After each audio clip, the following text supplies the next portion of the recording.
What is going on, YouTube? I'd like to welcome you guys back to Red's World. Today I'm talking about a topic that needs to be talked about. I don't think enough people are drawing enough attention to it, and I don't think developers are doing enough to counter it. But we're talking about hacking. If you guys don't know what hacking is, which I'm sure most of you do, it's essentially somebody who accesses the data of the game and changes certain things so that way essentially the game works in their benefit, whether that be being able to see where enemies are at all times or shoot through walls, aim without aiming, it automatically aims for them. I mean, there's so many types of hacks in the world. There are a lot of games that are competitive, and it's just a constant stream of hackers. First and foremost, I want to say that before we get into the developer side of it, number one, we as people have to come to an understanding that this always got to win mentality or whatever it is it's ridiculous. Whatever it is that's driving people to do these hacks or curiosity, I just want to see if I could do it. Whatever it is, that has to stop. It has to stop. You're completely ruining everything. It's not just gaming, it's everything in life. People would do anything to get the advantage just so they could say they won, even if that means being the dirtiest that they can be.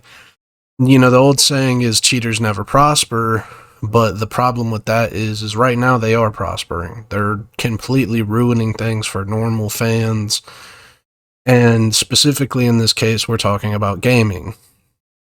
Now, we could go into talking about, the scalpers that are hacking and buying all these things so no one else can. We could talk about all of this stuff, but right now we're going to keep it with gaming. There are a lot of really questionable things about why somebody would hack. And if you ever have hacked or anything, I am interested to hear your perspective on why you would do it, or what was fun about it, or whatever. I'm not judgmental. I just think that for the sake of everyone else's experience, act as if everybody in the world acted the way you act, how would things work? So if you walk outside, you throw a piece of trash on the ground. If everyone else in the world acted like that, we would live in a mountain of trash. So act the way that you would want everyone else to act in the world. And, for a lot of people, that means be respectful. Even in a competitive gaming area, you don't want to spam people or use exploits and things like that.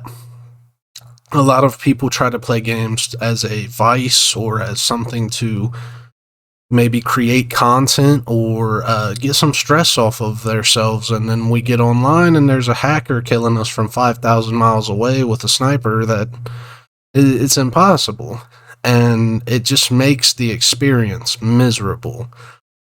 So what I wanted to do, and this is not going to be too long of a video, but I wanted to talk about a couple games that have been ruined by hackers, and they were solid games outside of it. Right off the bat, I want to get into a game called PlayerUnknown's Battlegrounds, better known as PUBG. Now, you can see right here, these are the most helpful, and these are the most recent reviews, I believe. I'm not entirely sure. But right off the bat, we're going to be talking about not recommended. He's got 335 hours on record. That's a lot of playing time. Posted February 13th. It's the 17th. Uninstalled, signed off for good. I played the beta and quit due to incessant hackers ruining the experience.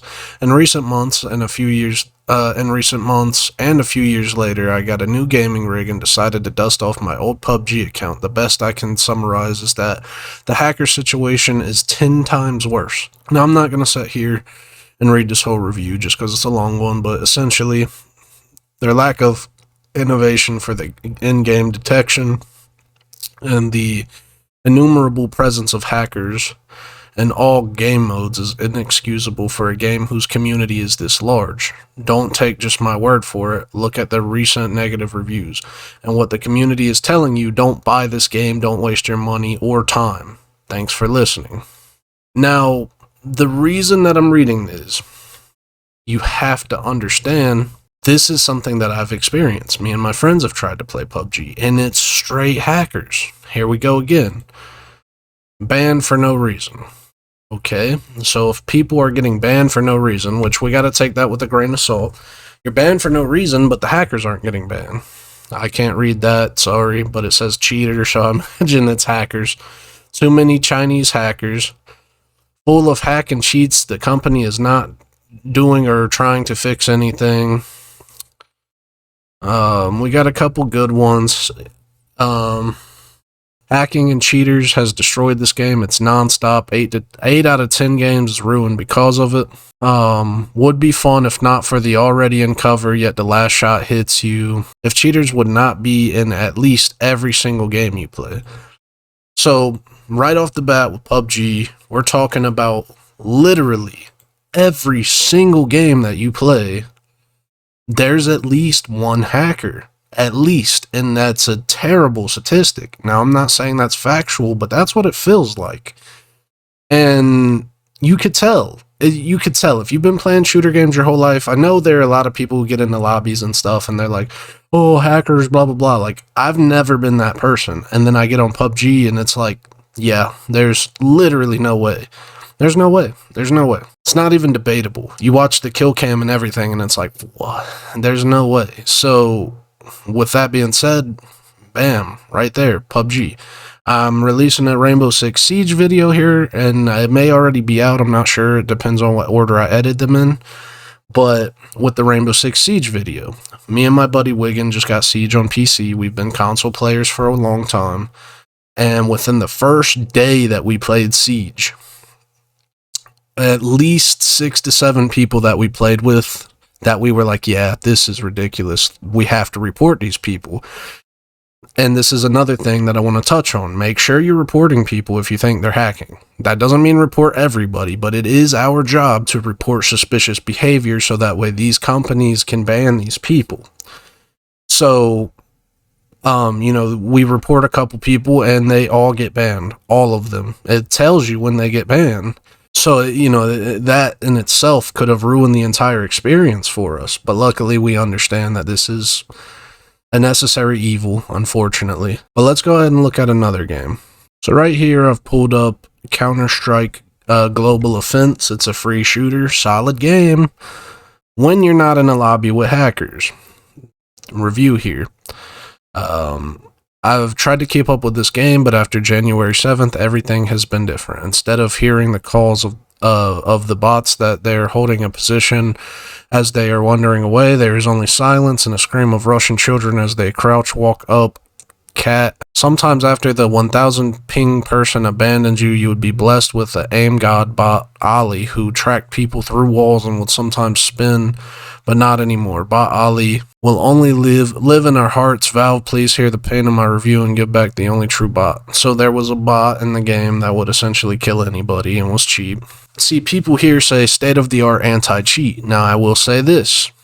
Counter-Strike does a good job banning people who are cheating. But because the game is free, there's so many people who hop on this game and they cheat. And they continue to cheat, and so on and so forth. So the issue is there's no 5,000 hours on record. Jesus Christ, 5,212 hours. That's, but they do a good job, but there's so many hackers still, and it can impact a round. It can impact an entire game. And if say you're working and you come home and you want to play and you only got an hour to play before you have to get off, you spend 20 minutes in a match and a hacker determines that match, that's really unfortunate and it can ruin an entire experience. So with that being said, there's a lot of things here that we got to take into consideration and try to do better on. Okay, so last but not least, the last thing I want to talk about here is a lot of people are playing Call of Duty Warzone. Call of Duty has a huge following, sells record numbers every single year.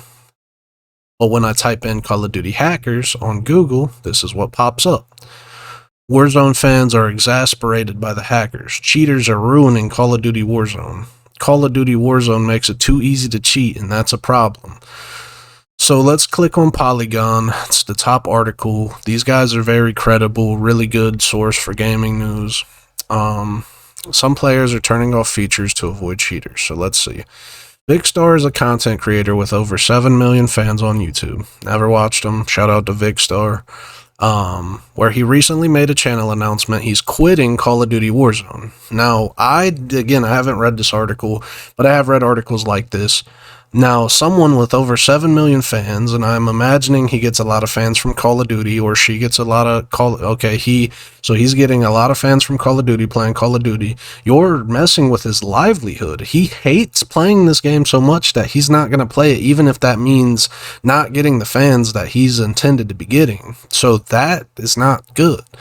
The Battle Royale game, he says, is in the worst state it's ever been. To the degree that the cheaters sometimes feel confident live streaming their antics, which I've seen. It's notable because Warzone performs well for him on YouTube, and he's also won tournaments. Again, messing with his livelihood. But apparently the situation of folks who use tools like aimbots is so bad that playing Warzone has become painful, he says during the video. The footage that then goes on to showcase a match where he plays against a cheater, while he says it's possible he may return to the game should a big update occur. He's not only personally currently griping about the state of the game, or he's not the only personality currently griping about the game. So with that being said, essentially, this man is a Call of Duty YouTuber, streamer, or at least he plays it on his channel. He's won tournaments, so I imagine he plays it a lot. It's not easy to win tournaments, and some of the tournaments there have been some competitors in tournaments who have been caught cheating before. So with that being said, when a game is painful to play when you're making a career off of it, think about that. So to the people who aren't making a career off of it, do you realize how miserable that is? If I sit here and I play a game and someone's hacking and I'm getting 7 million followers, then by all means, let me play it. Let me cry like a little baby. I will take the 1 million followers. But if I'm not getting paid to play this game, there's no reason for me to play it, and I'm just trying to play it to enjoy it, I'm literally raging. Why am I playing this game? Why is this game big? Why are you cheating? So on and so forth. And that's exactly what I'm saying. So at the end of the day, this guy won't even play the game, and he's making a career off of it. So how are you supposed to enjoy the game as a casual fan? But that's going to be my rant about hacking. I hope that we as a community can get this under control. I hope that games as big as Call of Duty can come up with some sort of anti-cheat software that's not garbage. But, they got their work cut out for them too, and you can't necessarily bash them because they can only do so much. But we don't know what goes on behind the scenes, but what we do know is a game should not be painful to play because of how toxic and how hack-ridden a game is. So if you guys like the rant, make sure you guys drop a like and subscribe. I rant about things that you come out and just upset me or whatever. I don't rant all the time.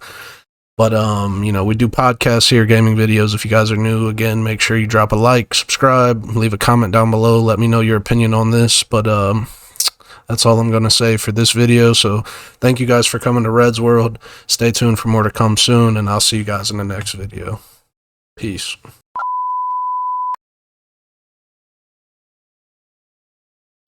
I show the pain in the people we paint in the pavement, pour blood on the precipice. I can tell what you are thinking, we're breaking and caving in all of the relevant media sources, cross swords with the forces and forces.